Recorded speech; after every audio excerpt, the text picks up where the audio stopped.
have 43% of them, they say the family size that they wanted, they didn't be able to get to that. And therefore, this is the issue. Why are we having those issues? Then again, when you look at the experience of an intended pregnancy and an unfulfilled desire, you see there are these are statistics showing, like in Morocco, how many people ever experience an intended pregnancy, how many with an unfulfilled fertility desire, and then who got both.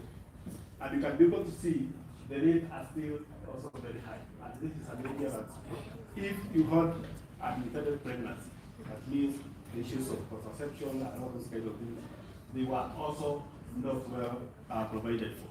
For those who didn't get the desired family, what were the reasons towards that? And therefore, when you look at the report now, what are these prices? And why are people unable to have the number of children they desire? And this is the main question that we have. So when you look at the report, you'll be able to see that a quarter say the issues of health issues. These are issues in infertility, maternal health barriers, chronic health issues, actually are hindering them not to get the desired family.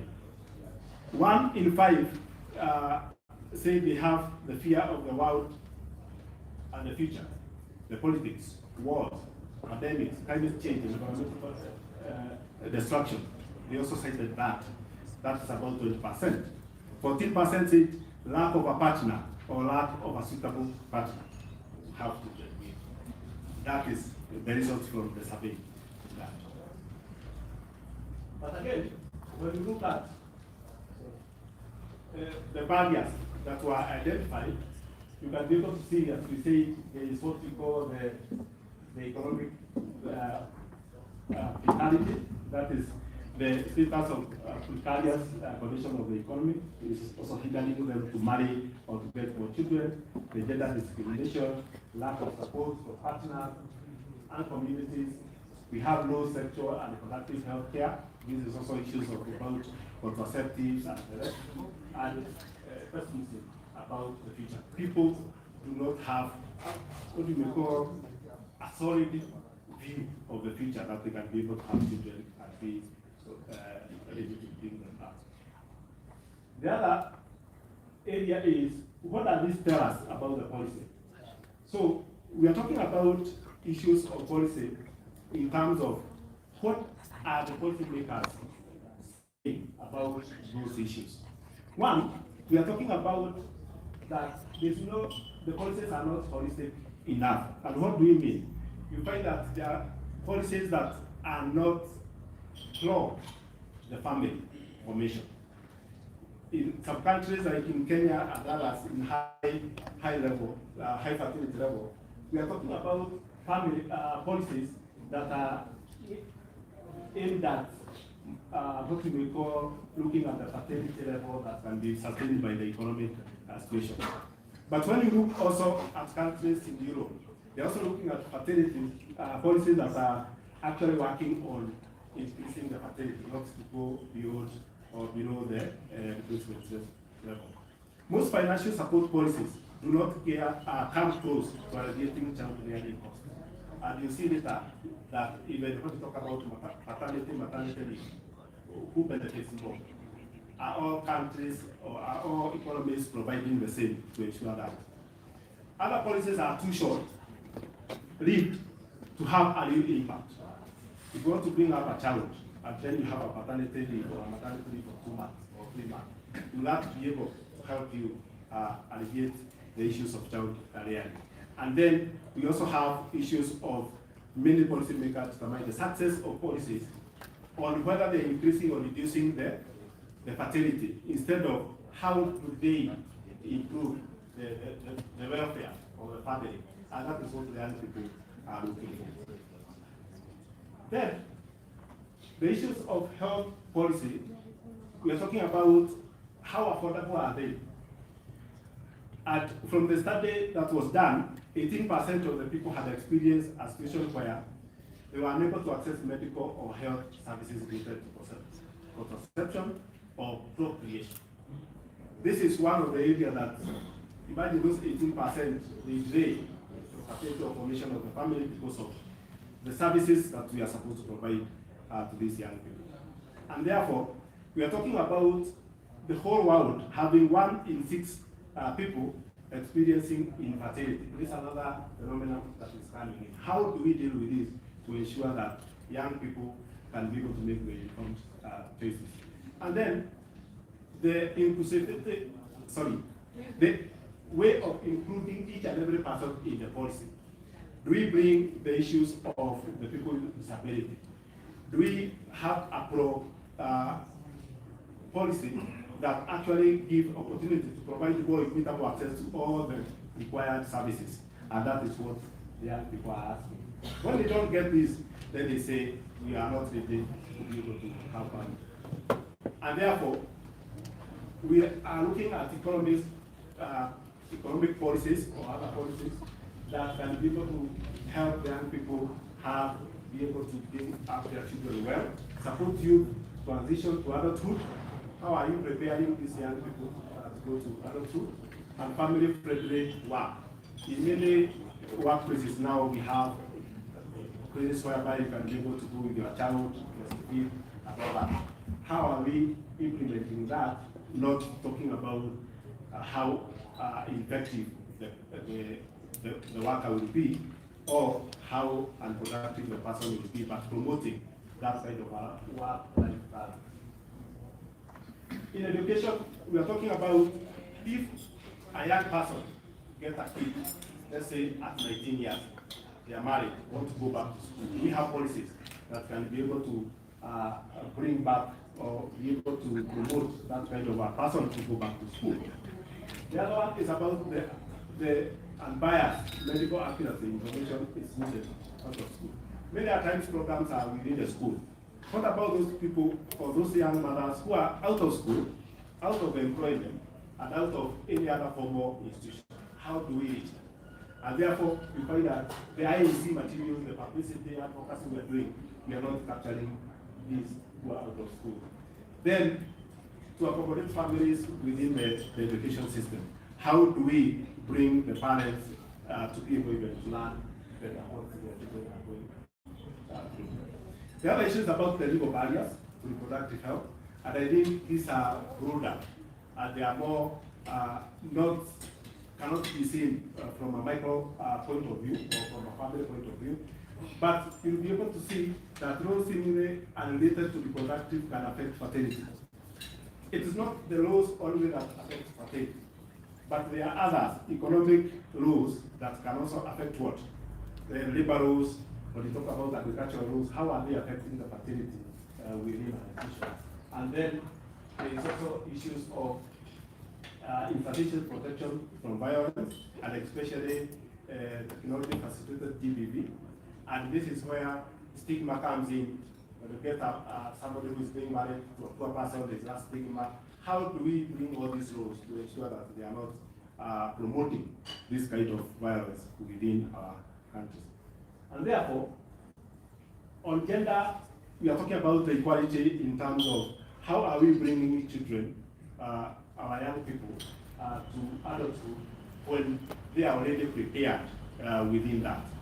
There are also the issues of laws within the family. Are men ready to take rules of childbearing when they have the young people? And one survey that was conducted by UNFPA and other organization is actually saying that the young people, the young mothers, they are more talking on equality than the older women. But the men have not changed. They are still thinking the way of equality, the way our fathers, not about that. And this is area whereby we need to work very well.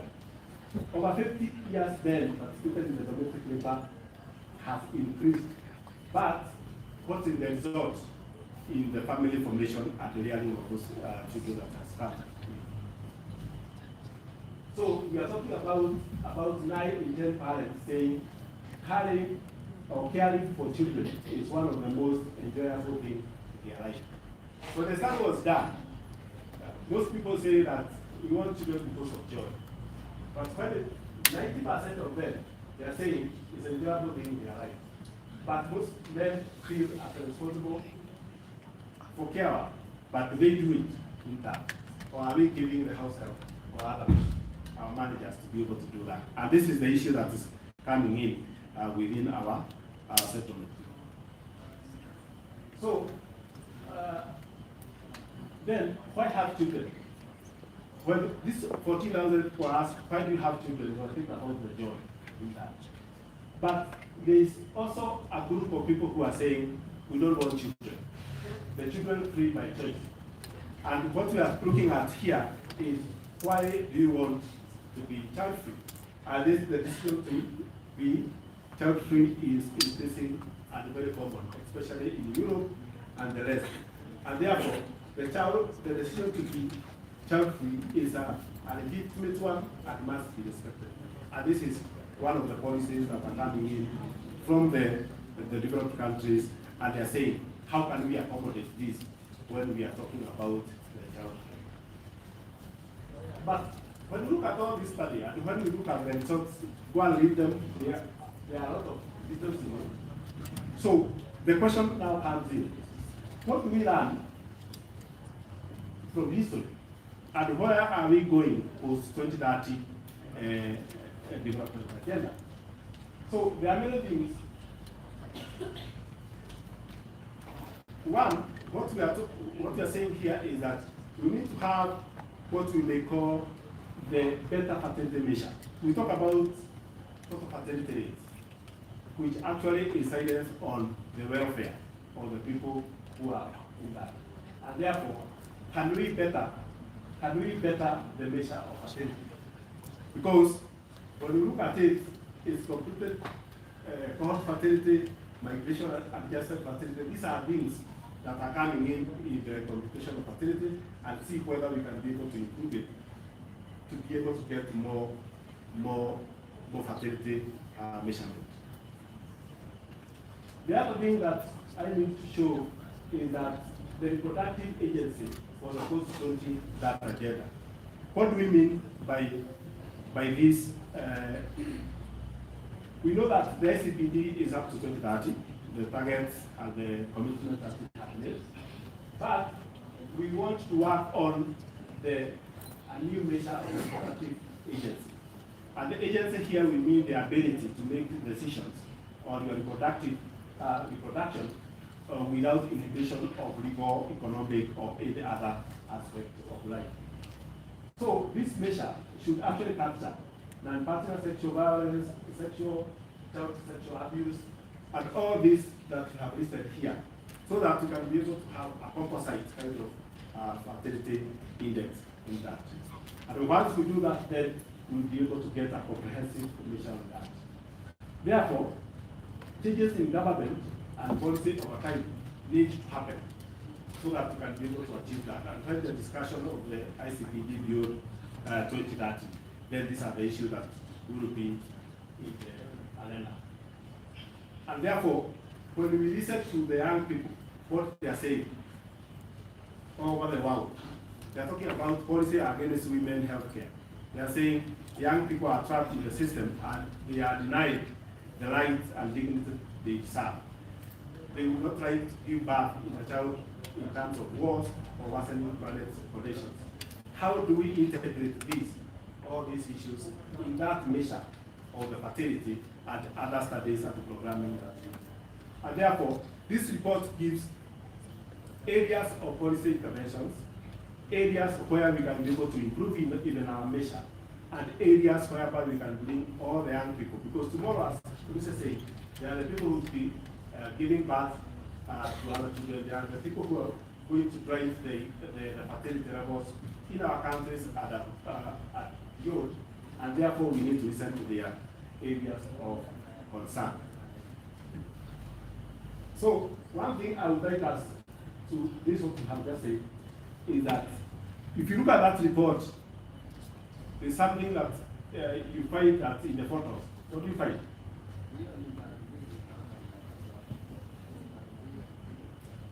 What do you find in those photos? Watercolors. Okay? I hope there are artists here. What it means is that the colors and the layout was purely and deliberately chosen to capture the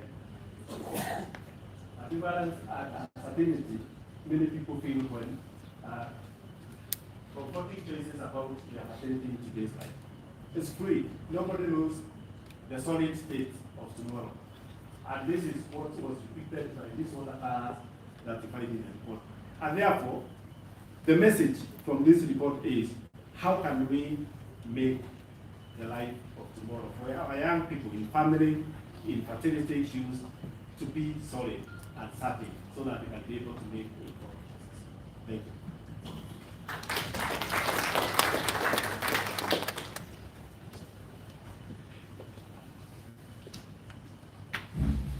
Another round of applause for Mr. Mbure. Thank you so much, Mr. Mbure. Those were deep statistics as well. And that takes us to a very important discussion at this particular moment in regards to our youth. We always say that we cannot talk about our youth without. There's nothing for the youth without them. And so we want to have a panel discussion here. I want to request one of our youth here to get this here, so that we can have a deep discussion. We want to understand these figures. Let's analyze them and what our youth thinks about this crisis that we are having. We're going to have a panelist of Bishop John Warari. We are going to have Nicole Abeka. We're going to have Juma Branham and Sharon Bona. And we are going to delve into these numbers of this crisis and know how we are going to be able to approach as a country, because it concerns all of us. And the most important thing right now is to be able to understand the details and see how to handle it. We're going to have Madam Jane Nyanjong, who is going to lead the discussions. So I want to welcome the Bishop. Most welcome, Bishop John O'Reilly. Let's clap for him as he gets to the stage.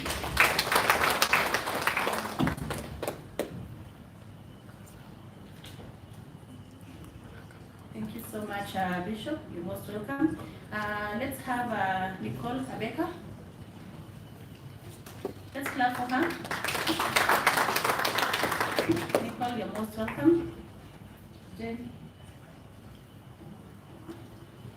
And in place of Sharon, we can have Bella. Bella, you're most welcome. Let's clap for them. These are our young people, and we really appreciate them for the fact that they are even able to be here to speak about these issues. Most welcome, Bella. And we have Juma. Most welcome, Juma. As we welcome Juma, I'd like to hand over to Jane Nyanjong so that she can be able to proceed from here. Most welcome, Jane.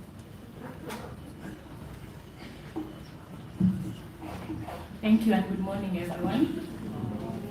So we have a panel discussion here with the young people, since we can't discuss issues regarding the young people without having them in the room to tell us more about these issues.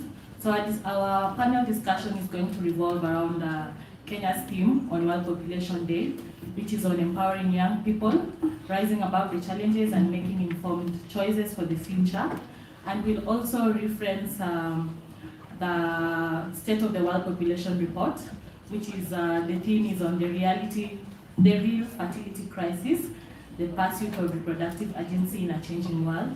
And in this case, as we've been told by Ezekiel, reproductive agency is more than just freedom from coercion or improved access to services. It is the full range of conditions that enable people to exercise their reproductive rights and ensure true choice, including gender equality, economic stability, decent health, and confidence in the future. Just a few highlights before we begin. The report shines a much needed light on the individual realities of vast numbers of people who are unable to create the families they want. And as it has been mentioned, views were gathered from people across 14 countries on what they actually want for their reproductive lives and futures, and whether they believe they'll be able to realize those ambitions. According to the report, our human population is the subject of growing interest and intensifying anxiety. The concerns that draw most attention are declining fertility rates, as we've been told, aging and workforce shortages, while many still argue that the greatest threat to the planet is overpopulation. We are all aware of the discussions on overpopulation that are going on globally and even nationally. Yet, whatever the concern, one factor continues to be largely omitted from the public discourse, and this is what people themselves want for their fertility, families, and futures. So before we start off, I'll just briefly introduce the panelists so that you get to know more about what they do in their capacities. First, I'll start off with with Bishop Dr. John Warari Wakabu. Dr. Warari is the presiding bishop at Abba Gospel Churches and is also the Inerela Plus Kenya Secretary General. He's the chairman of the Kenya Christian Forum National. He's also the regional chairman of the Kahawa West Pastors Fellowship, and is the board chairman of Coalition Action for Preventive Mental Health. Next, I'll go to Nicola Becker, who is a passionate and dedicated adolescent, a sexual health and rights youth advocate with 4 years experience as a youth advocate. She has a background in public health and deeply understands the challenges and opportunities faced by young people, and has worked with various organizations to address this. Hagi Juma is a dynamic and results-driven development practitioner with a keen focus on social justice, diplomacy, and gender equality, and is armed with a background in public policy and international relations. And last but not least, we have Bella Oduor, who is an adolescent and young people advocate with special interest in reproductive health rights. She also serves in technical working groups with the Ministry of Health, contributing to various policy and advocacy initiatives. And I'll be the moderator. My name is Jane Nyanjong. I work at Center for the Study of Adolescence as the Policy and Advocacy Officer. So if you may allow me to go to our first question.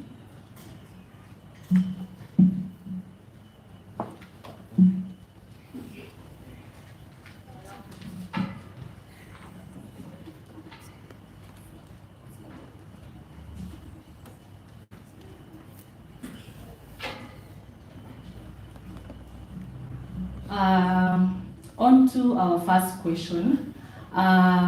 We've had young people say that they want to partner and they want to parent, but they are not always able to make these choices on their own terms. And we'd like to find out from you, the young people, starting with you, Nicole, what are some of the challenges that you face as young people with regards to this, with regards to you wanting to partner and parent, but not able to do so? First of all, thank you for the good introduction. I'll echo again, my name is Nicole. The challenges that we face as young people, I'll talk from an individual perspective. As young people, we are fighting every day to bring children into this world in our own terms. For example, safe-sex marriages. They want to have children, but the law does not allow in some countries. If a woman gets married to another woman, they want to have a child. They can choose whether it can be through a surrogate, through donation, through adoption, but the world does not allow. So this is a very huge challenge that makes young people, especially the LGBTQ community, fear to bring children into this world. And then again, we can talk about the gender equality. We've seen through whatever been shown to us. We know that the society, or in traditional African society, the men were the breadwinners. They were the people who kept the family together. But today we have women who work.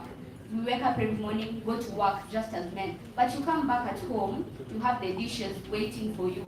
You have to take care of the child. Yet, you are paying the same bills. When you ask for assistance, there's no assistance. So how do you want us to bring a child into this world together, me and you, yet I'm going to do all the work while you sit around, and when I try to bring this up, you say that this is how we've been raised. We are hiding under cultures and traditions. And then also economic stability. when we look at our country today, I just use the recent example of what just happened the other day. Young people making eulogies for themselves before they go into the streets. Why? The economic situation of the country is not good. We don't have job opportunities for young people. The young people are struggling. I'm in university. Once I finish, I'm not even sure if I'll get a job. So how do I want to bring a child into this world when I can barely take care of myself? If I cannot afford basic sanitary towels as a young girl, then how can I take care of a newborn baby without a good house, without an enabling environment? So for me, I feel like those are the most important challenges. Thank you, Nicole. I'll ask the same question to Hagi as well. What are some of the challenges you can highlight that you face as a young person in Kenya? Much obliged, Jane. So from a male youth perspective, I want to say there's one thing that is called the economic precarity. So the society and more of the cultural norms has shaped the males as well as the females to be providers to things that they are going to work for. So if they want a child, the society tells them, if you want a kid, fine, you can go ahead and have a kid, but are you in a position to facilitate that kid? So with the presentation that was being presented earlier on by Lucy, I guess, we've seen that there's a high level of employment among the youths. So the question is, why would I go ahead and get a girl pregnant if personally I'm not in a position to even afford to take the girl to the clinic? Why? And why is it that I want to bring, or rather I want to father a child into this world if there are high levels of poverty, as well as I want to give an example through the marginalized communities. Those people there, yes, most of us here are Nairobians, right? But if you try and go with those NGOs and do surveys inside there, you will ask yourself this question: is this even Kenya? Why? Because those people there, literally, they don't have the exposure that we have. And the exposure has come along with things to do with economic precarity. Now, another thing is the limited access to the SRHR services. So as a gender equality and SRHR activist, this is what I would say. Most people don't even know or rather understand what this SRHR services is. There's something that is called sex education. Most of the parents are afraid to have such topic with their children. Why? Because they feel like it's not yet it's not the right time for them to have such conversations with their children. But the children have been born in a digitalized world. They have been born in an exposed world whereby they know these things. So most people don't even have access to contraceptives. They don't even have access to condoms. They don't even have access to, family planning, and they literally don't know anything to do about it. Then lastly, I will also want to comment on the issue of social expectation as well as the personal agency.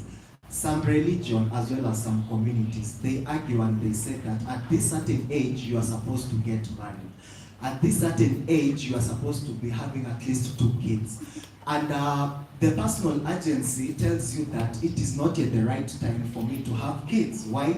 Because I don't even have the funds and the capacity to sustain it. And personally I believe it is not always about having kids. It's not always about the reproductive part, but it's something that is rational and it's something that is political, meaning you have to be there mentally and emotionally strong. It's not just about you carrying the womb and something like that.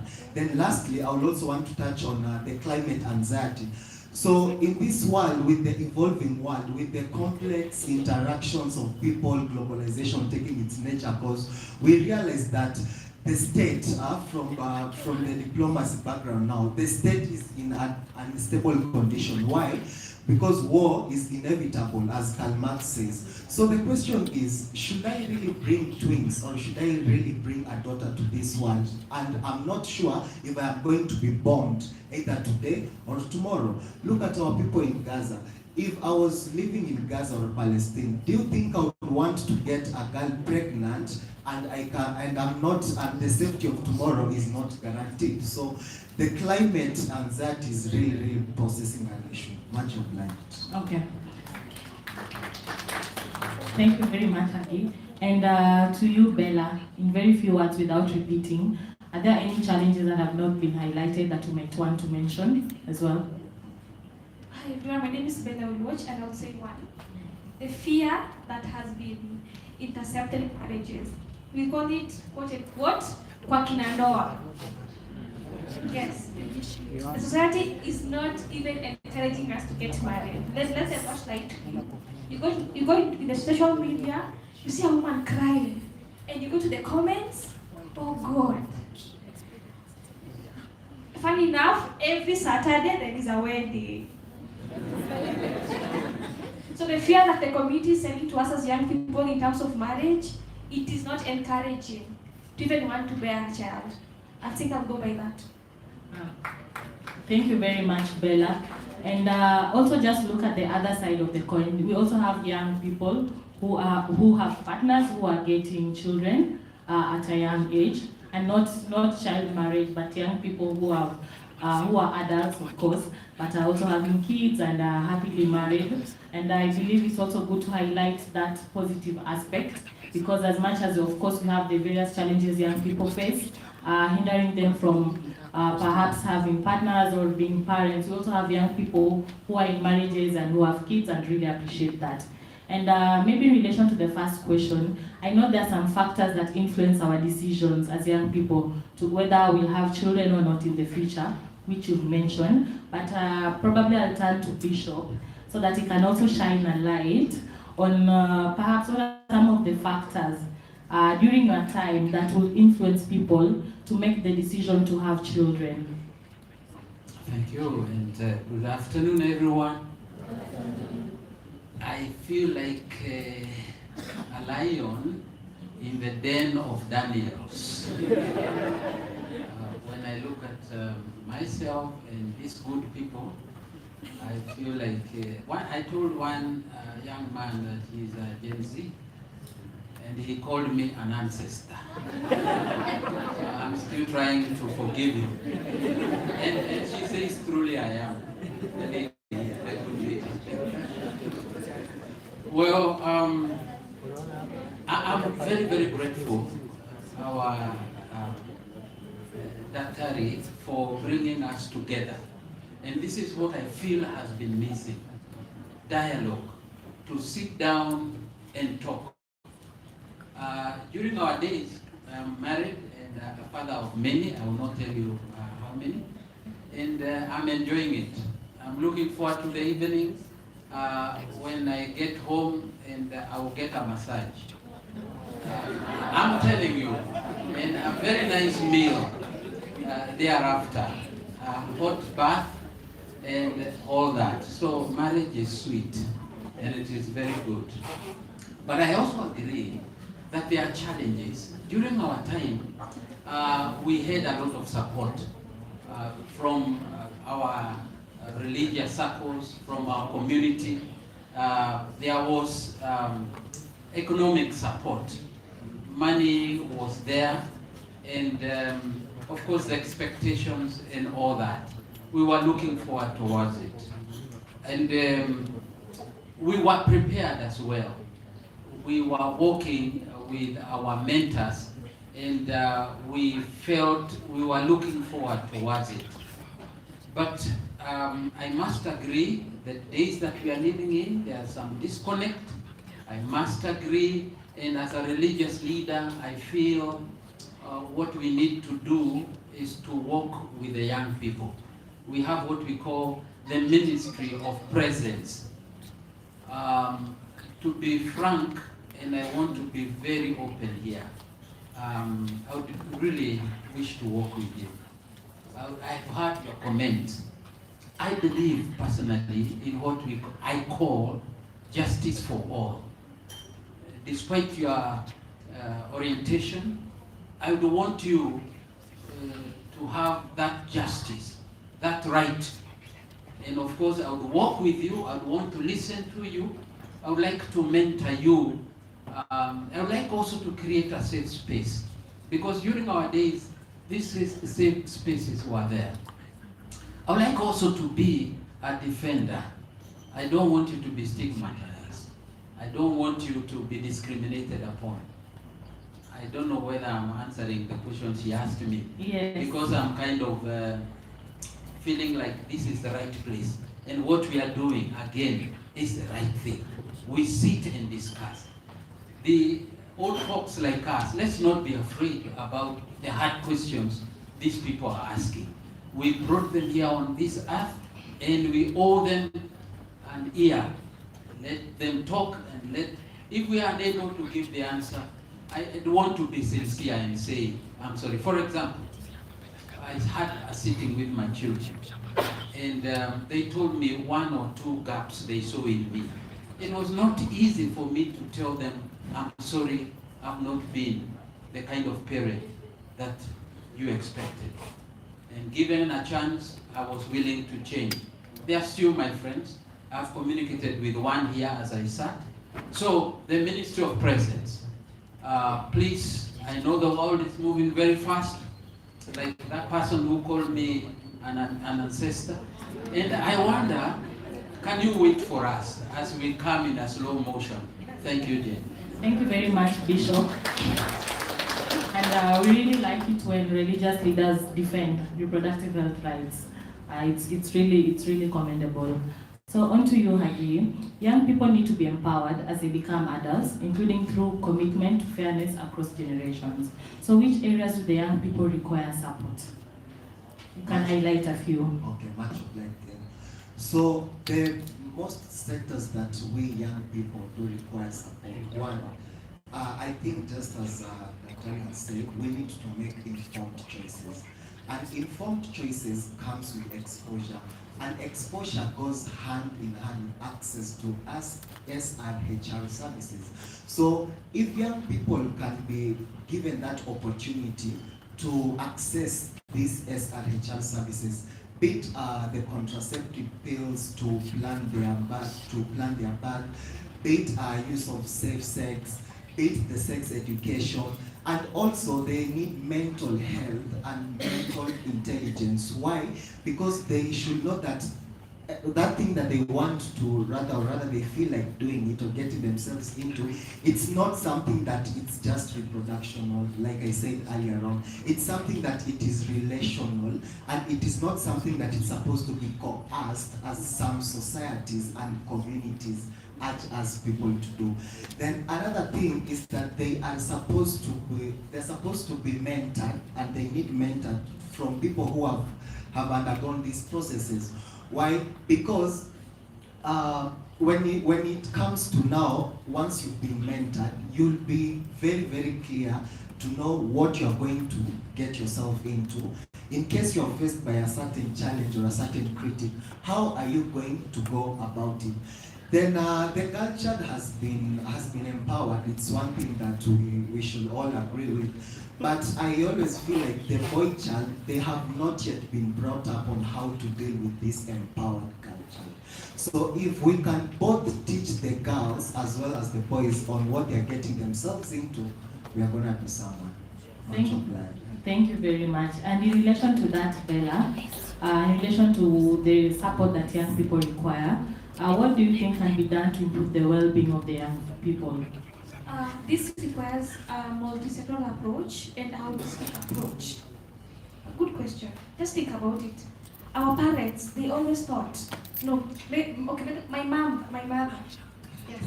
My mom always thought that after she gives me food, I am okay. I am not. I have many things in my head. Maybe I have a boyfriend somewhere who needs my attention. Maybe I need school. So parents think that if you give a kid food, that is okay. What about her social growth? What about her mentor? Who are her friends? Because most of parents do not even know who our friends are. It is not, food is not only, as a parent, food is not only our only concern as children. When you talk as a child, yes, I'm a child. A 15-year-old does not require food only. One, they require them to be okay mentally. They require someone to tell them you're very beautiful in the morning, not a guy to tell her. You're leaving these things for men outside to tell us that we are beautiful. Do even tell your girl, my dear, you're very beautiful today. That alone will goes a long way. Another one is policy and systems. Kenya, we are a very good country with very beautiful documents, beautiful policies. What is our bigger problem? Implementation. Implementation. We have very many documents. I don't want to say one is very controversial. The NASH. Yes, we have very many documents sitting on shelves. We have very many documents that are there. Even our own constitution is another document. When it comes to implementation, we leave it outside there. Then we later come again and start saying, why are we not getting married? Where are the policies that are protecting me when I get a kid? Where are the policies that will protect my kid when I am 16 years old? Can I go to school and she also be somewhere being taken care of? Is my kid safe as a 16-year-old who is not even willing, who is not even able to get sawa? Very beautiful systems, very good papers, but in terms of implementation, we are still wanting. I'll go by that, Jane. Thank you, Bella. And in the report, it says that it's often assumed or implied that fertility rates are the result of free choice. Unfortunately, that is not the whole picture. The report has referenced overachieved fertility, which is a situation in which a person has more children than they desire. And it has also referenced underachieved fertility, a situation in which a person has fewer children than they desire. So to you, Nicole, for families to thrive, there is need for a strengthened reproductive health system. In your own understanding, what is an ideal reproductive health system that can adequately serve the young people? So, in my own understanding, the first thing I think of when I want to go to the clinic or to a healthcare facility is how close is it to my home, the accessibility. How fast can I access this healthcare facility? And if I go there, will I be treated well? Is it youth-friendly? Or I'll go there and people will look at me when I enter the clinic in very weird ways, like, what are you doing here? Especially when you go to the fertility clinic. Like, you are a young girl. What are you doing in a fertility clinic? And how functional is the clinic or the healthcare facility? So we find that especially in the marginalized areas, in marginalized communities, they have healthcare facilities. But when you go there, there's only one doctor attending 200 people. How are we going to say that this is functional? There's no functionality because I go there in the morning, I get treatment at here. I'll use an example of, I was in Mombasa just recently, and my friend was assaulted. So I took her to Mombasa Coast General Hospital. We got there at around 9, and we received medical attention at 5 p.m. How are you going to say that if this girl was infected by anything, it was not yet already in her system? So the functionalities, the accessibility, and also how affordable is it? Healthcare facilities are very expensive, especially maternal health. When we talk about the women reproductive system, especially during pregnancy, we find that we can give birth in 2 ways: the normal delivery and through C-section. And when we go to the healthcare facilities, especially those who cannot afford private hospitals, you are being told that you have to pay a certain amount before you get any medical service. So tell me, if you don't have this money, so what will happen to you? Will your child die, or will you die if you don't get any assistance? So I feel like this is very important, and also an enabling environment, especially in the workplace. We have doctors; they work past their hours, and we also have during pregnancy, when you are almost delivering your baby, you need to be given a few months or just 1 month to prepare for that, but they don't have maternal leave, in some, not in all. We also talk about integrating information with integrating education with health. When you go to the healthcare facility, when I ask for a contraceptive, interviewer, this is what we have. But do they give me choices? Do they educate me on what type of contraceptive is good for me? How can I use the contraceptive? How long should the contraception be used? And when we're talking about integrating education and health, I cannot fail to mention comprehensive sexuality education as a reproductive health advocates. We have so many parents, our vintage bodies, fighting for this, fighting against comprehensive sexuality education. They claim that we are teaching their children how to have sex before it's their time. But this is not true. We've seen from the statistics that we have been presented to that we have young people from the ages of 15 who are getting pregnant. Then how are they getting pregnant if we are teaching them about sex? They already know about sex. So what we can do is teach them preventive measures. We can give them age-appropriate, comprehensive sexuality education. We can tell them you can use condoms, or what we always advocate for is abstinence. What we always advocate for is we'll always tell them to abstain. So when you're going there into the community to talk to young people, we're not going to tell them to have sex. We are going to teach them about safe sex. If at all they have to have sex. But what we always emphasize on is abstinence. We're also teaching them about how to take care of themselves in case of a rape. In case they've been raped, how do they go about it? Yes, so this is what we teach our young people, then the community. So when we go there, don't just us away, please. The other thing is youth involvement in policies. I have to talk about the return to school policy. Yes, we have the return to school policy, where young people, school-going children or school-going young girls are supposed to go back to school after they deliver their babies. But is this really happening? Are we following up on this? Who is accountable? And when you talk about accountability, you have to be specific. When you tell us the Ministry of Education, who specifically in the Ministry of Education? Because the Ministry of Education is a big body. Yeah. Thank you very much, Nicole. And just to pick from what you've shared, and some of the issues that we can consider when we want to achieve an ideal reproductive health system. We've talked about affordability, accessibility, having systems that really do function, of course having a health workforce, having the facilities equipped with people who can, of course, serve the community or the population, and of course policies that address these issues. So to you, Bishop Warari, our religious leaders have a role in increasing awareness on reproductive health and socioeconomic empowerment among young people. So what is being done from the religion perspective, from the religious perspective to support this?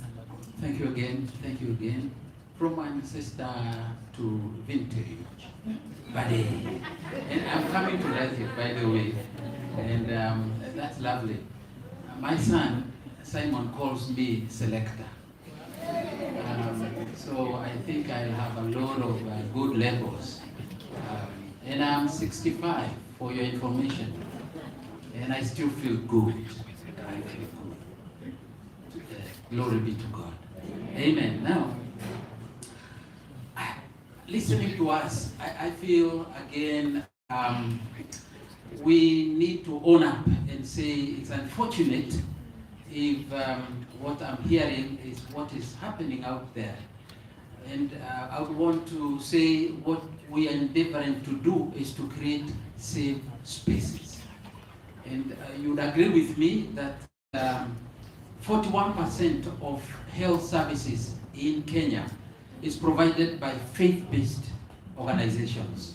Most of these hospitals that you know, like let me give an example of Coptic, just not far from here. And so I believe the best way to go about it, we have a lot of idle assets in our religious organizations. We have space, we have professionals, because not only do we have theological trained clergy, but we have some of them are medical doctors, others are psychologists as well as psychiatrists. So I believe the best way is to put into practice the fact that the Ministry of Presence, as well as safe spaces where young people can walk in and express themselves and be given the services that they are looking for. And if that has not been happening, again I say, I'm sorry. Other services that we've been offering is chaplaincy. And I thank God for my neighbor here. She said she needed to be here in the morning, that she is beautiful. Not only are you beautiful, but you are terrific. Get it from a Reverend Bishop. In fact, I will not be surprised if you have you as the next Miss Kenya. We old folks, we failed it. We messed up. I wonder, my father, who passed away some time ago, never ever told me that he loves me. Never. He went to the grave. In fact, when I went close to him in Greek, he used to tell me, that means whenever I wanted to have some social time with him, he would tell me, he would hit me like a drum. So he was a terror. Every time he would come, we would either go under or disappear. But how I long to hug my daughters and to love them, and my sons. How I long to sit with them. Now they are scattered, they are all over. And you heard Simon calls me selector after calling me Buddha and other names that I was wondering what is this. But we are friends. And would like that friendship to be there. We also need to have positive messaging. What we ourselves, the baby boomers, experience from our parents, we rather have save positive messaging where we can sit around and enjoy one another, listen to what our young people are going through, and not to be afraid to speak about things like sexual education. You know, I wonder, my mother never ever spoke about it, neither did my father. But myself and my children, we sit and we talk, and I allow them to ask me hard questions. And I believe in giving the best health services to our young people. That if they walk into a service providing unit, that there will be no discrimination or stigmatization. I believe they have the needs which must be met by us as the clergy. So we have the hospitals, we have the clinics, and would want you also to be with us on the same table. Tell us how we should go about it. And I'm telling you, I will lobby. And one thing I didn't tell you, I am unafraid. I fear no one. I'm telling you the truth. I will tell anybody, I will tell the government minister, I will tell Mr. President, I will tell anyone what you would tell me to tell them. That is my promise. Thank you very much. Thank you very much. So as we wind up, so just to get a parting shot from you, with reference to our theme here today on empowering young people and rising above the challenges, and also on the real fertility crisis, what will be your parting shot today? We'll start with you, Bella. My parting shot would be childbearing is not a woman issue. Childbearing remains both parties. That is our greatest fear, because I know if I give birth and I might remain and not take care of it. Childbearing remains a two-way thing, and it should be embraced by all. Because even I saw the paintings that he had, and the paintings were a bit vague, and he asked, "What am I seeing?" I saw women only.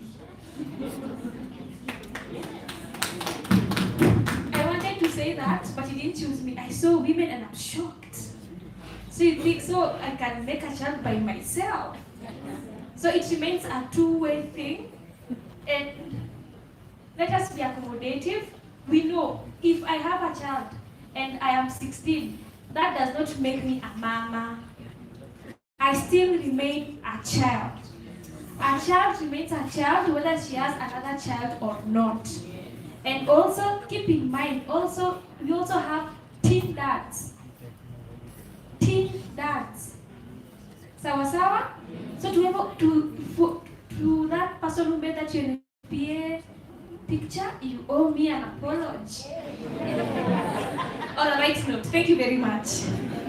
Thank you. Over to you, Hagi, your parting shot. Okay. my parting shot as an aspiring future father of twins in years to come is this. I think I should get an amen for that, right? Because I said as an aspiring is this, okay? And I want everyone in the room to get this straight, because we tend to be misinterpreted a lot, but this is what I want to say. We as the youths, we as the young people, we as the Gen Zs, we are not against family, okay? We are not against family, but we are fighting for the right to define what a family is. And the main challenge is not about the fertility crisis, but it is about the lack, or rather the freedom to choose when, how, and whom to spend the entire life with. God bless you. Thank you, Maggie. Over to you, Nicole. As we are fighting for our rights, and majority of the time we say legal and what policy reforms, legal and policy reforms as young people, especially around sexual reproductive health and maternal health. I want young people to use our voices, to make the loudest noise. When you enter a room, please say, how old are you? I'm 28. Without a baby, or how old are you? I'm 35. Do you have a family? No, I don't have a family. Do you have a child? No. You're getting old? No, I'm not getting old. I get old when I say I am old. When I feel like I should give back, I will give back. So young people, use your voices. Speak out anywhere. Atukiingia parliament, kiingia kwa ofisi ya mtu. Just speak out and make sure your voices is heard. Your voice is heard. Thank you, Nicole. And last but not least, Bishop Dr. Warari, your final words. I would want to say we are a family. We are one. There could be some divide, there could be some misinformation and some gaps, but I strongly believe that let us remain the Ubuntu community. I am because you are. Let's remain one. I would also challenge us in the religious circles. It is our moral mandate to continue teaching on morals and offer the moral compass, because I believe ethics, integrity, and morals are needed in our community. What about mentorship? What about working with our friends? And I say, please do not leave us behind. We are slow, but we still family. I remember messing with my laptop and I screamed because my work was lost. My Simon came and did the magic, which I could not do. I would need you to work with me. And of course there is advocacy. And I believe we are not very badly off. We will stand and lobby for you. We want to believe we can advocate for the policies that we have had, and that somehow with our commitment we will get there together. So there is unity in diversity. I wish I could have remained young, but somehow ancestorship caught up with me. And I wonder whether our young people, are you not joining us and joining us very fast?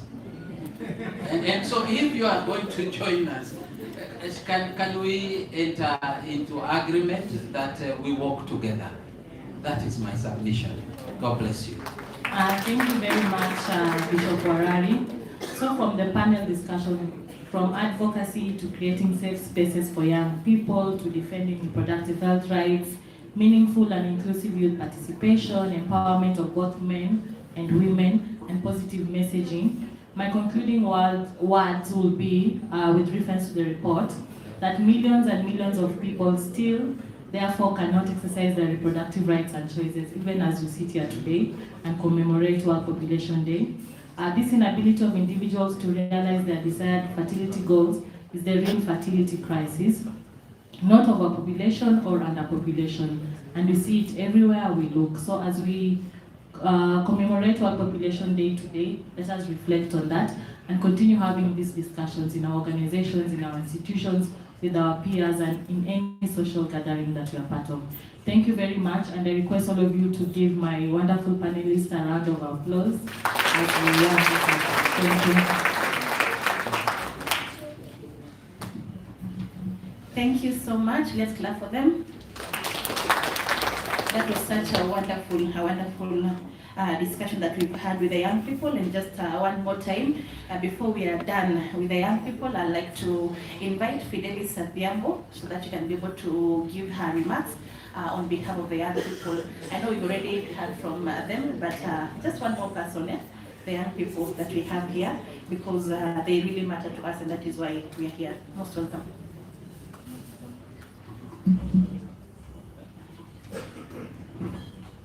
So good morning.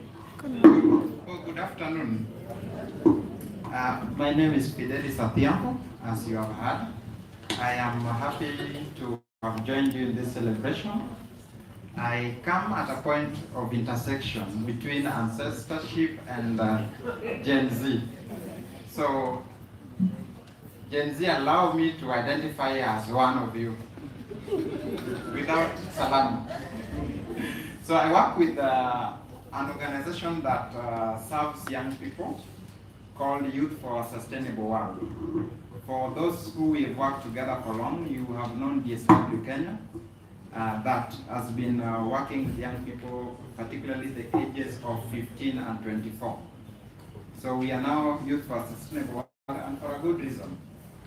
As we celebrate World Population Day, the truth is, whenever we talk about population, the truth is we are likely talking about you. The 65 and above, they are part of the population, but I'm pretty positive not much of population programs target them. Isn't that true? So, young people, let me start with a quote I read from the Status of World report from a young person, not in Kenya, but this is a young person who said, I want children, but it's becoming more difficult as time passes.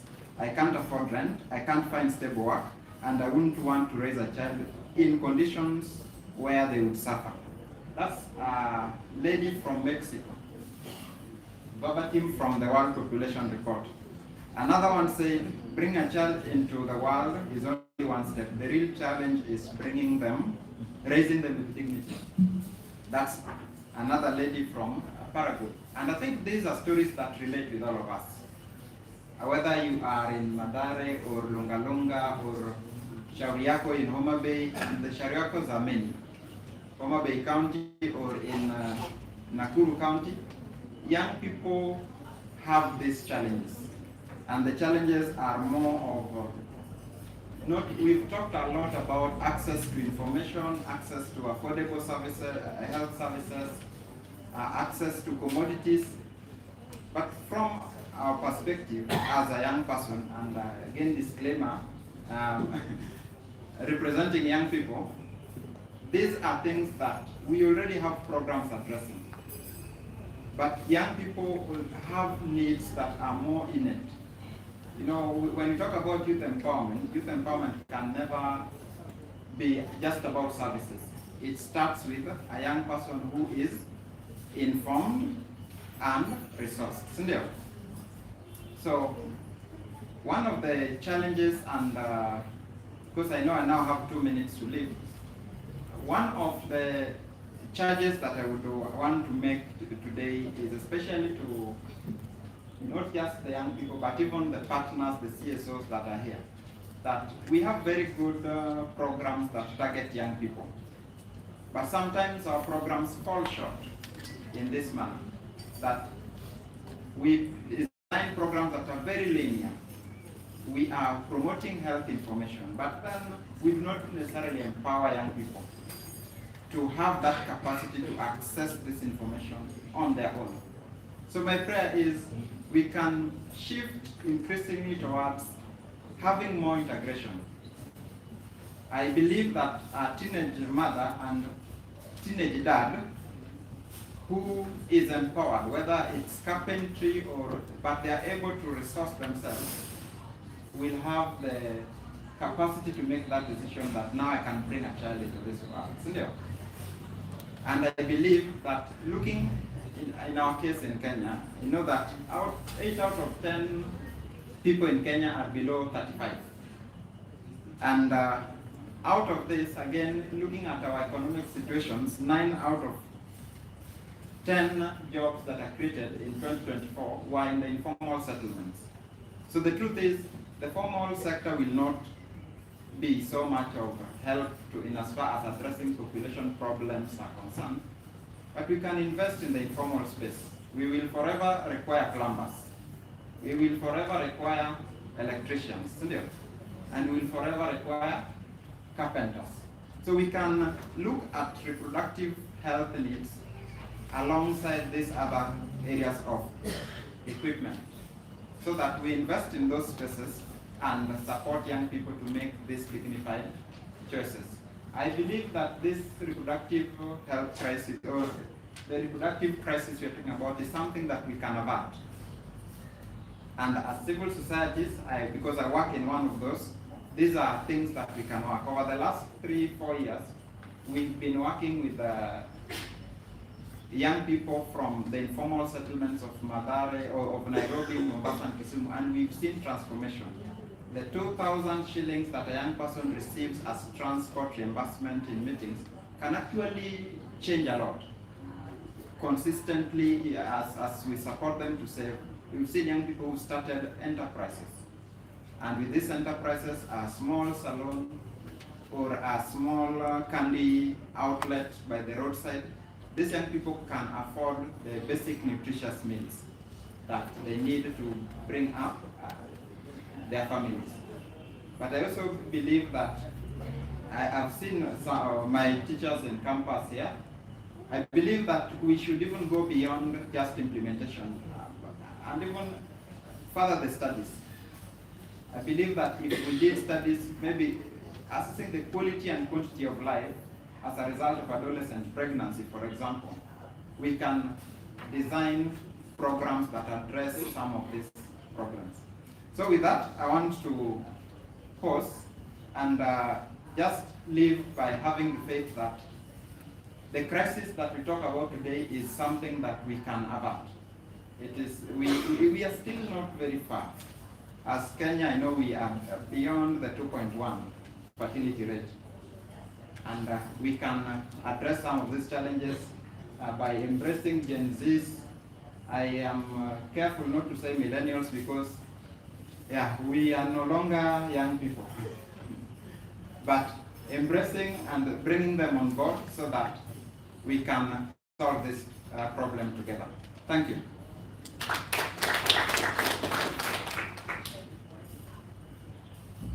Thank you so much, Fidelis, Atiampo, for those very important remarks. And at this particular time, I want to welcome one of the implementing partners representative to be able to make her remarks. That's Madam Mercy Akamau from the Mathare Children Fund.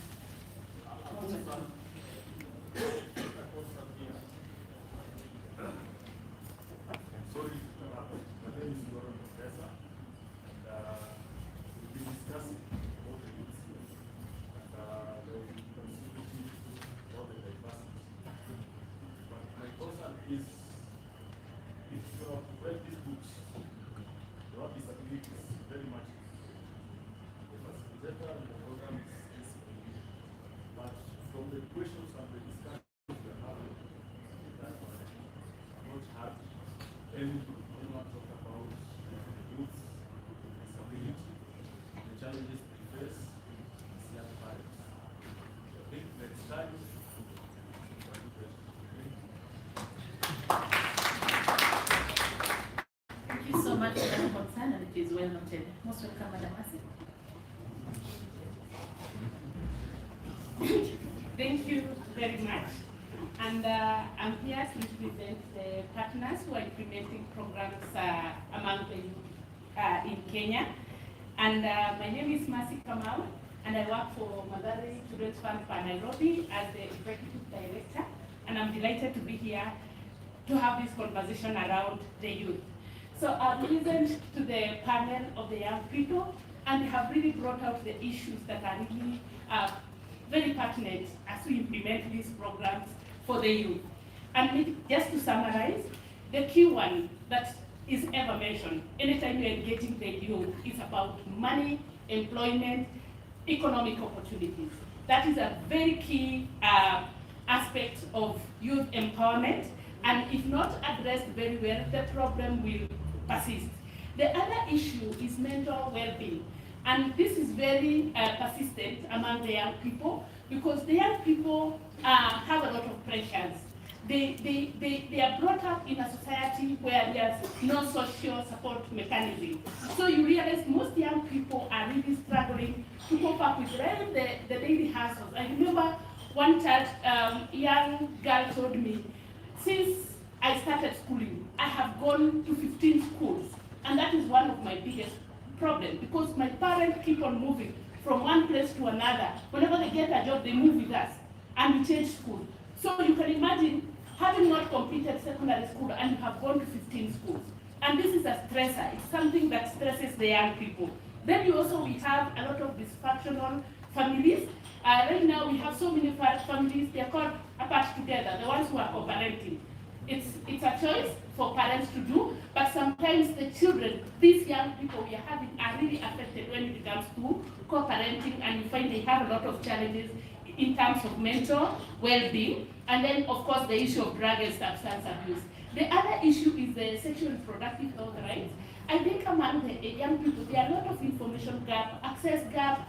The young people would want to have this information, but most of the time you find they don't get information around HIV, gender-based violence, and even contraception. So I just want to give an example of a model that we are implementing within Madare for young people. And for this case, I'm narrowing it down to teenage mothers because we are dealing only with teenage mothers. These are young people below 19 years, they already have babies. And the issue of children have been talked a lot. And when Mr. Mura was presenting and saying that I don't want a child who will depend on me, it is very real because we have seen these teenage mothers feeling so that they have already gotten a child. To some extent, some of them want even to kill those babies because they feel it's like they are a very big problem to them.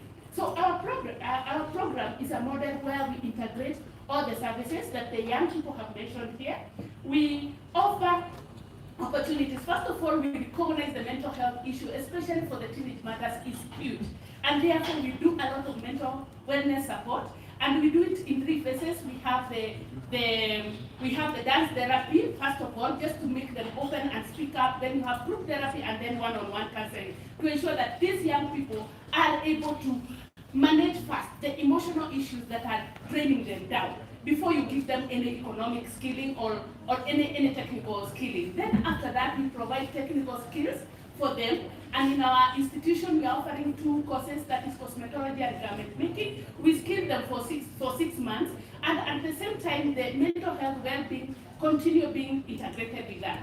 Then we realized they got pregnant because probably they did not have information about contraception or how to take care of, not to avoid a pregnancy. We give comprehensive sexual reproductive health education and services. And because we know they cannot go to the facilities to access these services from the nearby facility because of shame, stigma, and discrimination they get, we organize with the nearby government hospitals and also the other private hospitals to provide the services within. And they are able to get all these services within the institutions. Once they get these services, these young people are able now to make informed choices about the informed reproductive health choices. And with that, we have seen a lot of improvement in terms of follow-up or subsequent pregnancies among these young women. Then another thing we provide is the economic or digital literacy skill and doing online businesses so that they can be able to establish their own businesses that are not expensive to start off. And then we follow them up for 6 months. And we've realized, following these young people for 6 months, these young people, about 75%, are economically independent. They are able to make informed reproductive health choices without without somebody pushing them or harassing them, and they are also able to save, invest for their baby and all that. So there is a lot of improvement when you offer a very holistic program. And this is one of the policy recommendations probably we would give. Can all our learning institutions offer this holistic support? And I forgot to mention one important one. We provide childcare services. We have a daycare service where these young people come with their babies, and I have some of them here with me. They come with their babies, they leave the baby in the daycare so that they can attend the classes. If you don't provide the daycare services, where will they leave these babies? At one time was invigilating some exam in one of the university, and the lecturer who was invigilating the exam was holding babies for the students for them to sit for the exams. How can the universities, the TVETs, the colleges acquire a child care service to ensure that young people who have babies, they are able to be taken care of within those institutions? So probably that is a policy issue that needs to be included for the young people to leave the baby so that they can participate in the economic activities.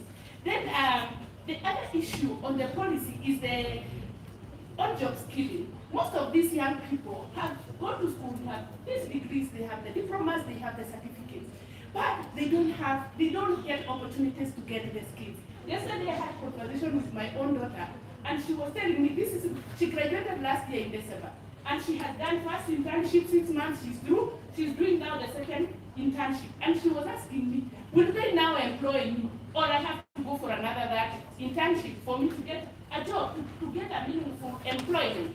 So these are the problems of young people. How can we do them on-job skilling, and then we provide them opportunities to get jobs so that they can have an income? Because income is a real great thing for them. Then the other thing, especially for the young people who get pregnant when they are still young, they have babies who depend on them, and yet they cannot access any service within this Republic of Kenya because they are minors. They are classified as minors. They cannot access SHA, they cannot access M-Pesa Life, they cannot access bank account, and this limits them. Like for our case, we train teenage mother. Right now we have even a 13-year-old. You train them, you offer them skills, but they cannot start a business. Why? Because they don't have an identification card. Yet they have responsibility to take care of a young baby. So these are some of the policy gaps that need to be looked into. When I have a baby and I'm less than 18 years, how can the government support me to be able to access all the services I don't acquire, because I also have a responsibility to take care of my own baby? Then the other issue, when it comes to sexual reproductive health, the young people are very on digital platforms. The bishop has told us the son sorts him out when he is in those challenges. They are on digital platforms. How can we have a policy on telemedicine to enhance access of these services for the young people? Maybe something that works for them. They can order, like in my Dawa platform, they can order contraceptives, they can order whatever services they want to get. They can have consultation online so that they can access these SRH services without having to go and queue in the facility. Where we work, like in Madara informal settlements and other informal settlements, the queues in those facilities are very, very long. So when you send a young woman or a young man to go and receive SRH services in those facilities, if they can see their auntie, their mother, there's somebody there, they will run away from those facilities. But because digital spaces are very discreet, they can be able to access the services at a personal level. Maybe a policy to come up to be brought forward so that these services can be accessed easily using the digital platform. Then the other issue is about parental engagement. I know most of us just became parents. We just found ourselves parents. Nobody took us to a school. Anybody who went to a school for parenting? If you are a parent, we never took a mimba and you became a parent, or you have impregnated a woman and you become a parent. We never chose to be parents. We just found ourselves to be parents. Is it possible through the government regulation we have parenting school where parents can be equipped with skills how to parent young people? Yeah, we know our children are seeing us as ancestors, but for us we believe we are not ancestors. We believe we are providing them the best, but for them they are viewing us differently. So if we have those parenting engagement and we are able to bring together the young people and ourselves, we can be able to guide them with the wisdom we have and the knowledge they have, because they also have a lot of knowledge and innovation. generations, we bring them together and we come up with something good. So I think those are some of the things that I would recommend for policy so that we can be able to engage our youth and make a meaningful change in them. And then the last one, also the financial institutions, like the banks. When a young person wants to get a loan to start a business, they have been skilled, they have had, they have gone to university and they want to start something, or they have gone to Tibet and they want to start something, a business. They go to a bank to get for a loan. They are asked, who are your guarantors? Have you had a bank account before? What is your saving in this bank account? So how will this ever young people be able to access financial services so that they can start, even whatever small skill they have, they can start something to support them. So we would also send something to the financial institution. How can they support young people access loan without a lot of restrictions that limits them? So thank you very much. I think that's what I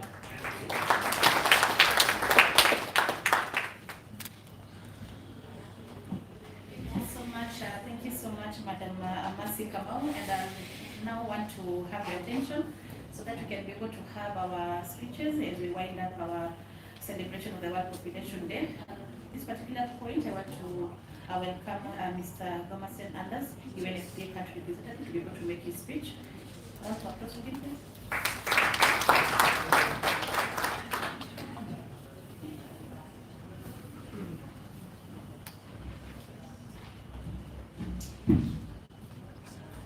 What a wonderful day it is today, and what a wonderful discussion we've had in this very diverse group. I don't want to identify as young, old, ancestor, Gen Z, Gen X, boomer, or anything. At the end of the day, I'm a human being, and you are a human being. And I think no matter the age that we have, we respect each other as human beings, first and foremost, despite the age, despite the orientation, despite our beliefs. As the bishop said, this is an invitation for all of us to join hands and walk together in one way or another. First of all, let me, because this is a formal event, so I want to do a little bit of protocol here. I want to acknowledge the presence of the NCPD Director General, Dr. Mohammed Sheikh, a dear friend. I want to acknowledge the Bishop who is here gracing this occasion. I want to also acknowledge government representatives, but first and foremost, all the youth who have come all this way to engage with us. We say that we want to listen, and we do listen. We try. Not always do we succeed, but of course, the prerequisite for being able to listen is to hear from you, to hear the truth, to hear your concerns, and to be able to internalize those and take them on board. We are here because and I'm glad this thing with the watercolors came out.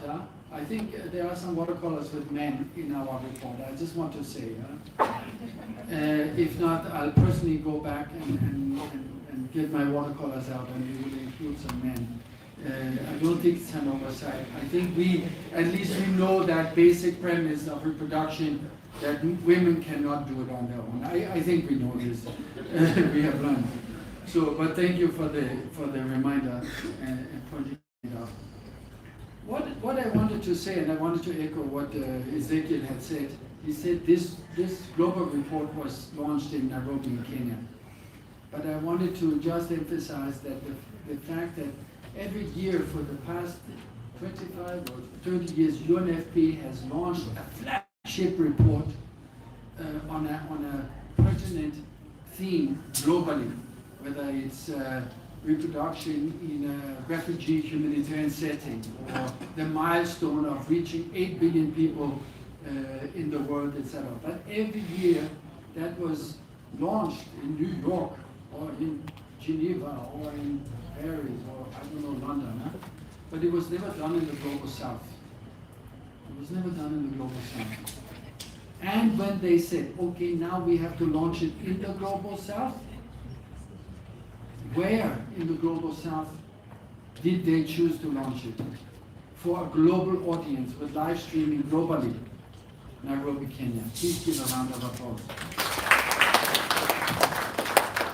It is because of the position that Kenya holds, not only in Africa, in East Africa, and particularly as a representative of the Global South, you see, attracting the UN and so on to come here. It is also because of the good work that Kenya has done in the area of population and population dynamics.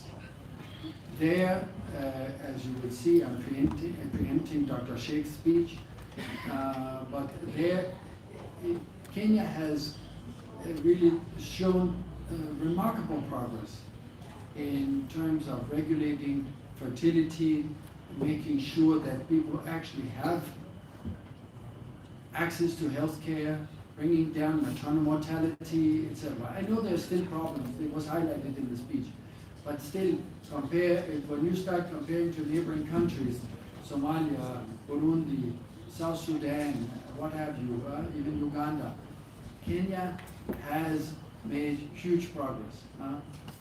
I don't want to reveal my age. I started my first job in the UN in 1998.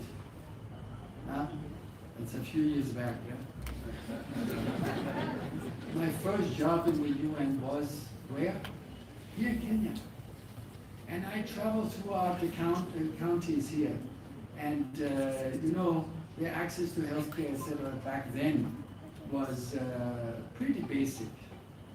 As I travel around now, I still see problems, but I also see the remarkable progress that has been made and that you see throughout Kenya in many counties. Yeah?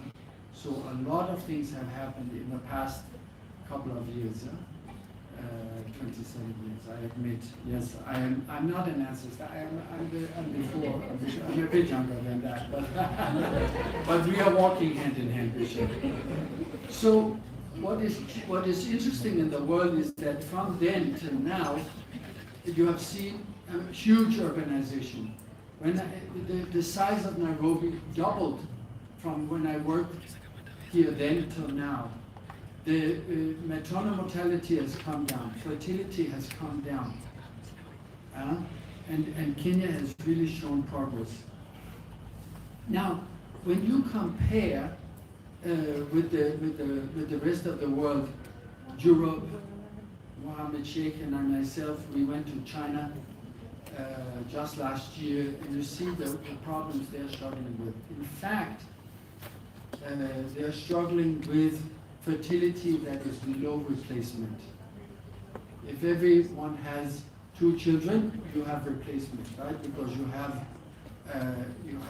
2 parents, and then they produce 2 children, and then you have replacement. Of course, Ezekiel, as the scientist, would say, no, it's not actually correct because it's 2.1, because some people will die in the process, so you need to add 0.1, and that is replacement rate. But in China and Europe, many places you see fertility rates that are 1.4, 1.5, 1.2. In China, for example, also below that. So they are not producing enough children to replace themselves. So that, in fact, has become the biggest or a huge problem in the world now. And so when we have this report, which I don't see the front page of right now, but it's very beautiful. It's about choices on both sides of the equation. You know, it's about babies, not having too many, so that we can take care of them in an orderly way, provide for them, make sure they all survive, make sure they all have food to eat, make sure they all get education, etc. But also not having so few that we are not replacing ourselves and the human race, right? So, but what the big issue is now, in many places they are struggling to encourage young people to actually have children, right? So this is also the job for UNFPA now. It's not just about family planning in the traditional sense of having less babies. It is about having as many babies as you desire in a sustainable way. So if you want to have 3 children, yes, make sure you have 3 children, or 5, or 10 even, but make sure you have provisions for their schooling, make sure you have provisions for their clothing, their food, and so on, right? So that is what it is about. But, and for too long, UNFPA was just known for only the family planning part. Now we are changing gears. We are meeting the world where it is. And it was very eye-opening in China. We talked to the Dr. Mohammed Sheikhs of China. They have other names, which I can't pronounce, but they have names. And they are saying now we need to engage with young people for them to marry, and when they marry, to have children. They were telling us stories that with this one-child policy in China, which was probably necessary at the time, but now people marry and they get a puppy. They don't get a child. This is a true story. Mohammed, you will back me up. So it's really challenging, and we may have pockets in the population, particularly in the urban setting of Kenya. I'm not talking Mathare, I'm not talking about West Pokot now. I'm not talking about those. I'm talking about Mombasa, I'm talking about Nairobi, I'm talking about Kisumu, and so on. And there we see those trends that are the global trends already coming. So we need to have these support mechanisms in place, which means access to healthcare without going bankrupt. We need that moral and support that is there. A lot of people don't feel they have the family network when they're here because, you know, in the past people had children, etc., but their grandparents were there in the village, so they would just take care. Now, young people are here, they are working from early morning to late evening, but where are the grandparents to support?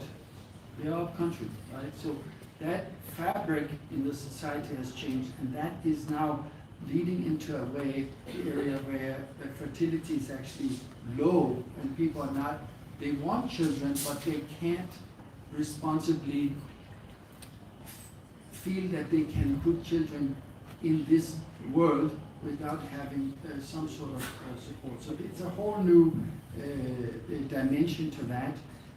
We see it in many other countries, but it will eventually come here to Kenya, and it will start probably in the urban areas. Another thing that is a very interesting change in the world is that is related to the labor force. We see here a lot of, there was discussion about Tibet, someone was saying, you know, we have a lot of people in universities, very highly skilled and educated.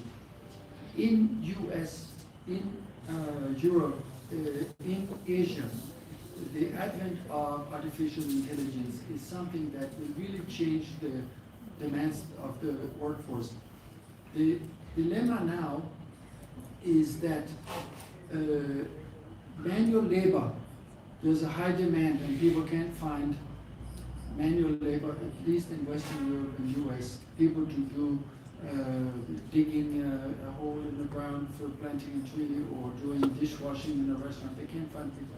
But yet, college graduates who have spent 4 or 5 years taking an education, spending money for that, either they cannot find jobs or they are being laid off because of AI. So now, where we've always told don't get manual labor, etc., do get more skilled labor, they feel that they are now, they have been shortchanged, they have been cheated, because that promise that was out there, society is not delivering on it. And it's not someone's fault, it is just that mechanism that we are seeing, that change that we are seeing. So this is where also young people really feel that anxiety that, and they are high skilled. My son and his friends, I asked them, so okay, now you're going to university and are spending quite a lot of money on this. Why don't you become a plumber? Why don't you become someone who is a builder in a house or something of that? That there will be, there is a demand. But they said, but that doesn't interest us, because now they have already found young age been groomed in a certain way. They want jobs where they use their minds, etc.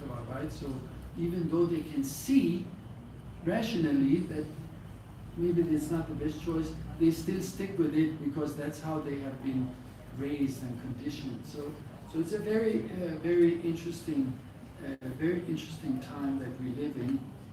For Africa, a place like Kenya, we will probably see these dynamics coming in both ways. That the idea of people going elsewhere to find labor, or we try with industrial policies to attract factories to come here for that labor. But again, the same issue of well-educated youth not being able to find jobs, and the way they are so responsible, they say, well, why should I then have a child? Why should I then marry? And then we have this issue of low fertility, and we're not replacing ourselves with a new generation. So I wanted to add these few things to the discussion because I feel, speaking on I don't know which part of the equation, but stimulating this intergenerational dialogue, intergenerational dialogue.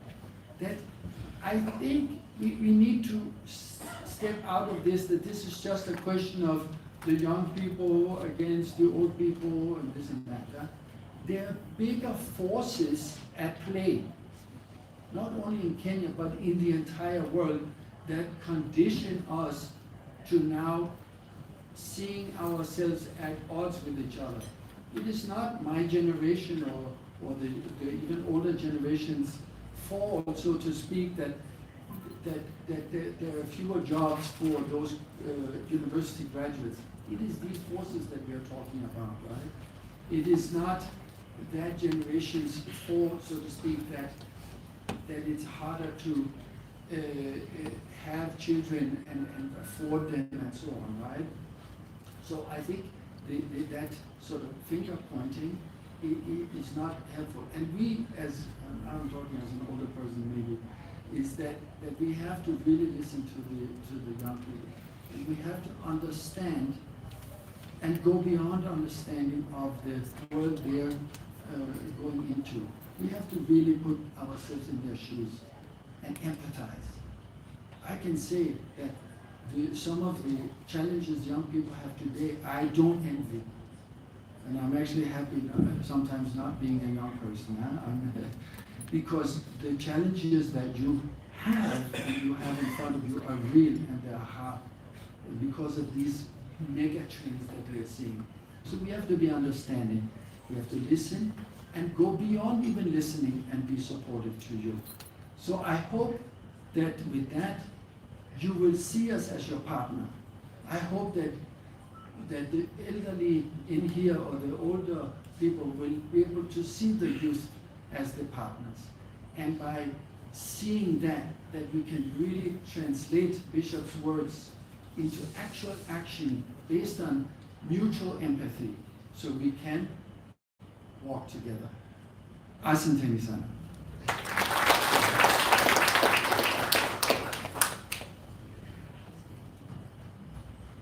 Thank you so much. And at this particular time, I want to welcome the DG and CPD, Dr. Mohammed Sheikh. A round of applause for him, please. As he comes on the stage.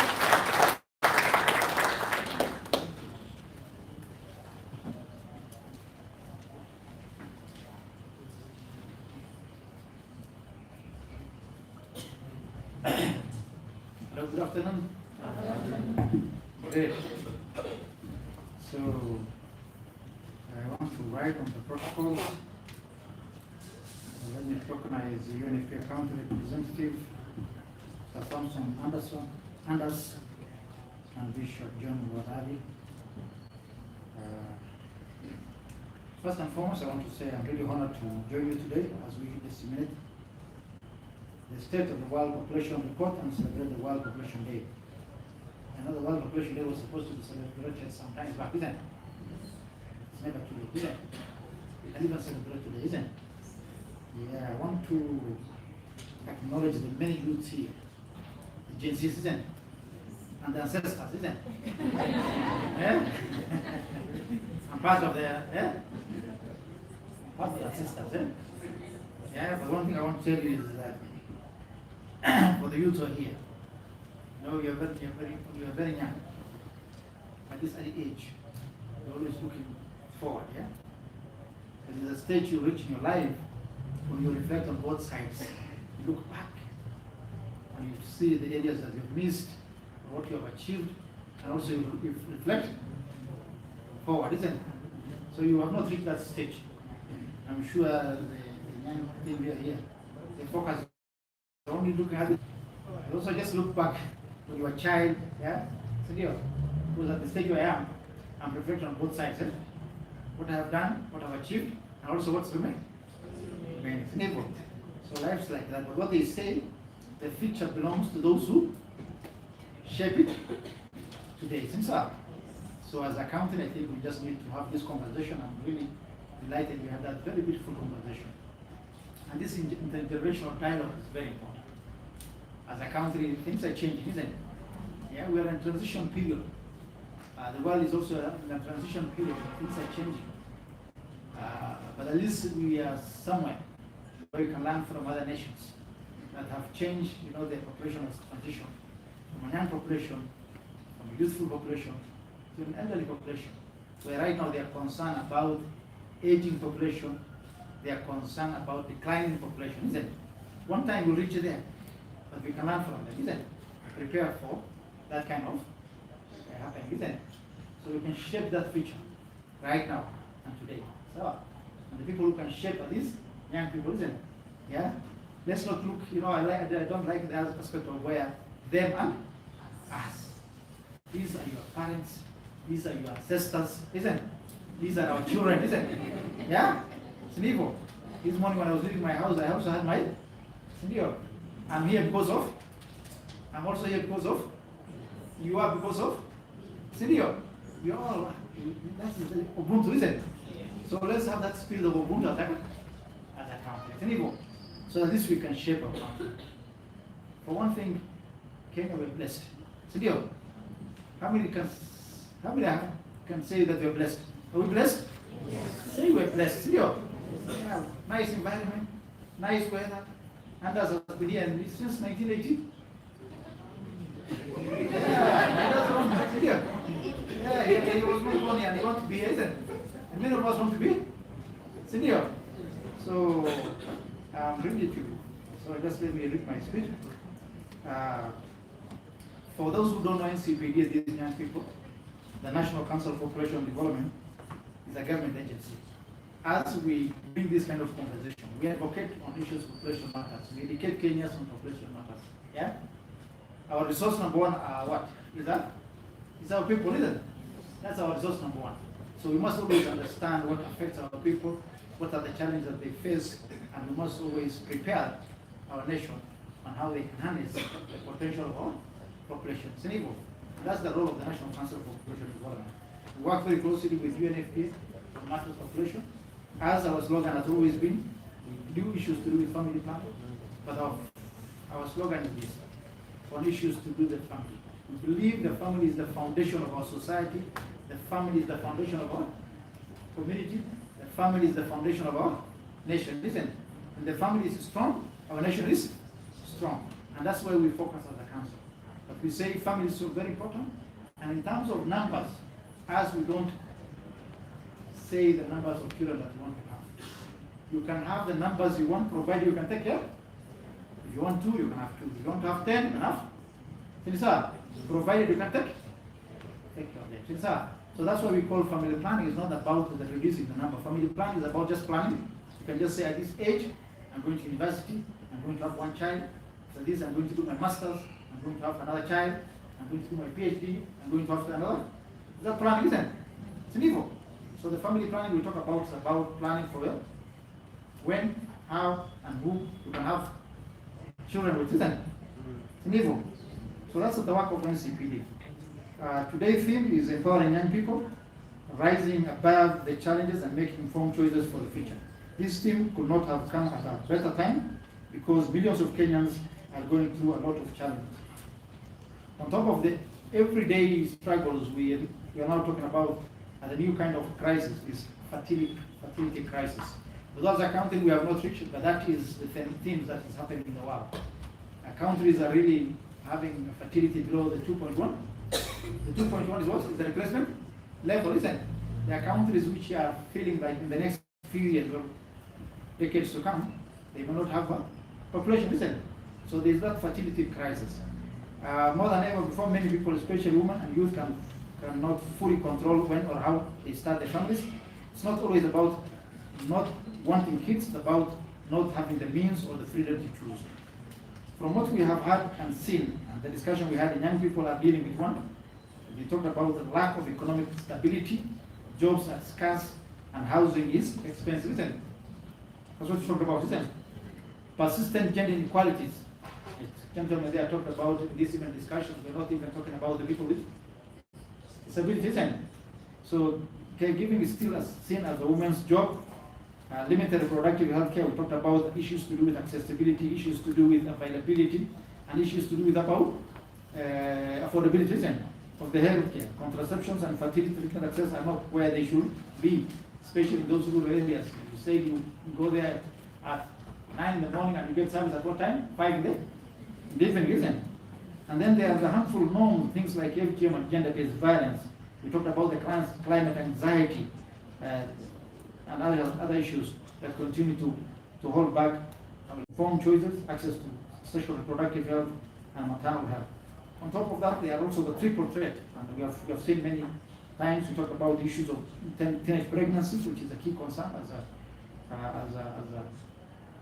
for us as an institution and as a nation. The new HIV infection, especially on the youth, and the gender-based violence, GPV. These are the triple threat we're talking about. It's a threat because it is going to affect our economic growth, isn't it? Yeah.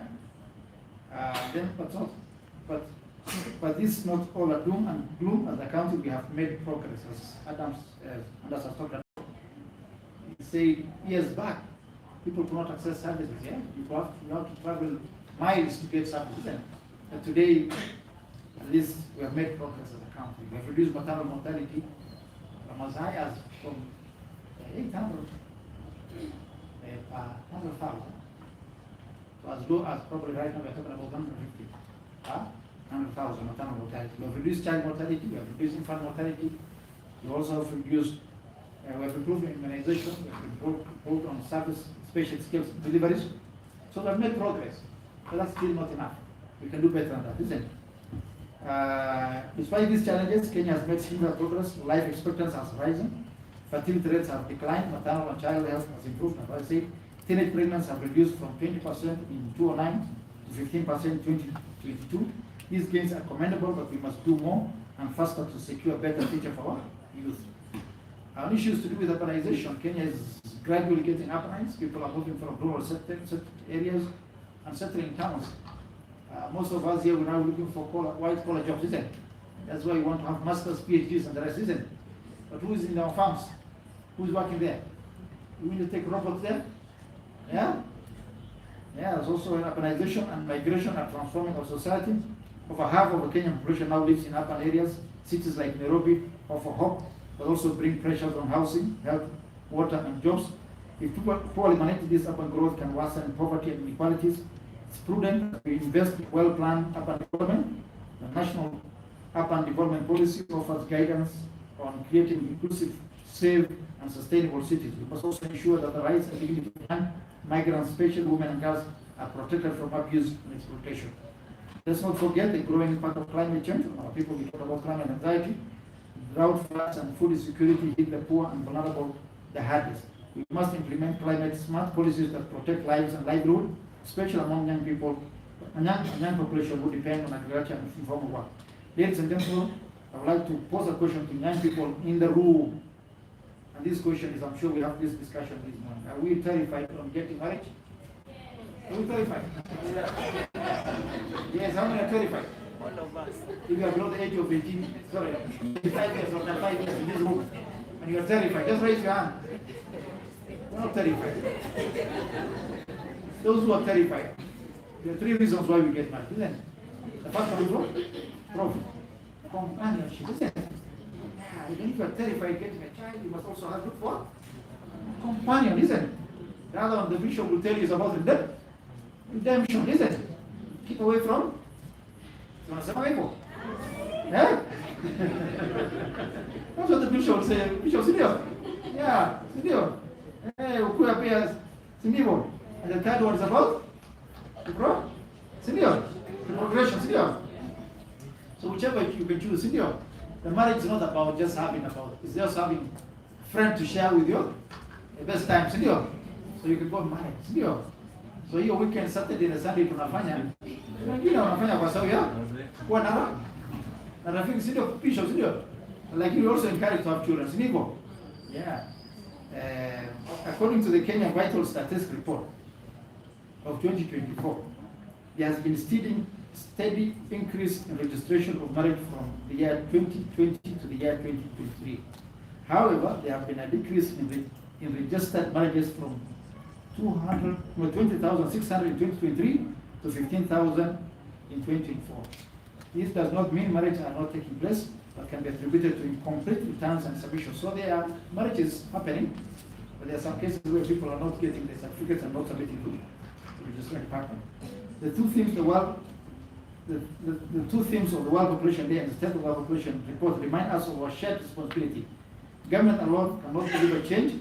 We need strong partnership across sectors and at all levels. We have talked about partnership, collaborations, and coordination, isn't it? And we talked about multi-sectoral coordination. I think one of the gentlemen who was here talked about multi-sectoral coordination to implement population programs that are inclusive and sustainable, as we advocate for what we call meaningful public participation. Meaningful public participation. And that's why we have this kind of dialogue, that we have that kind of diverse thinking, yeah? So that we can imagine of the future and we can together shape the future. And I can tell you, colleagues here, I just came from a meeting in London recently where the world is discussing about Africa. And they're discussing about the youthful nature of African population. By 2050, 1 in 4, 1 out of will be a what? Black, Sindio, an African, isn't it? And that most probably that black African will be a youthful, or a young African, isn't it? So the thinking of the world is, where are the factories of the world? Are they in Africa? Where are they? Yeah. In those countries where the population is aging and declining. And the labor force is where? It is in Africa, isn't it? So do we bring the factories here or we take the labor there? And who will shape that idea? The youth here. So as Kenyans, we need to shape that discussion. How do we bring the factories here? We must have proper quality education, isn't it? Sindio? High integrity, isn't it? Yeah, unakuwa shopkeeper alafu naiba. Hiyo ni integrity. Bana, sindio? So we must bring the world here to our country, sindio? And Kenya is poised really to achieve, to benefit from that. But the only people who can shape that thing and bring these investors and others to this country is us here, sindio? And that's why we need to have that conversation. Sindio? So ladies and gentlemen, I just want to call upon all stakeholders here to also let's strengthen our collaboration and partnership. Let's ensure that youth voices are heard and respected. Let's empower young people with education, skills, and health service so that they can rise above the challenges and shape their own future. Let's commit to creating a Kenya where every young person, regardless of where they live or what challenges they face, can make informed choices and realize their full potential. You know, here we're the privileged youth in this country. Do you know that? In this room, Stanley, how many youth can access this room? Yeah? Where would you pick him a coffee man? Just imagine that 22-year-old young girl herding camels in the remote part of Oduor. Does she even know about this conversation? She doesn't. Is she privileged? She's not privileged as us who are sitting here, but she must get this message. And who can send that message? It's us in this room. Because we represent us. So when you are here, you are not only representing yourself, but you're also representing. And that's why advocacy public education, awareness creation is very important. It's important. So as I conclude, I wish to thank you all for your, once again, for your presence and continued support in this agenda. Together we can turn our population into our greatest asset. Nivo is saying, and this is what I want to conclude with, the future belongs to those who shape it, right? Senior. So let's shape the future together as a country, as a nation, as a people. Let's continue with the Ubuntu spirit. Senior. So thank you, may God bless you. So thanks, sir.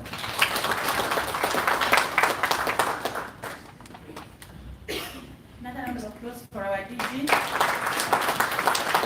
Thank you so much for those powerful speeches and for always leading in the right way. I'd like to invite Madam Lucy so that she can be able to give us a vote of thanks, and I'll request Madam Susan Lily to be ready so that we can be able to close with a word of prayer. Madam Lucy. Mine is very short. I'm giving the vote of thanks on behalf of NCDB. The first vote of thanks goes to Almighty God. We are all here, we look healthy, and for the great day that He has given us. Then to appreciate all of you.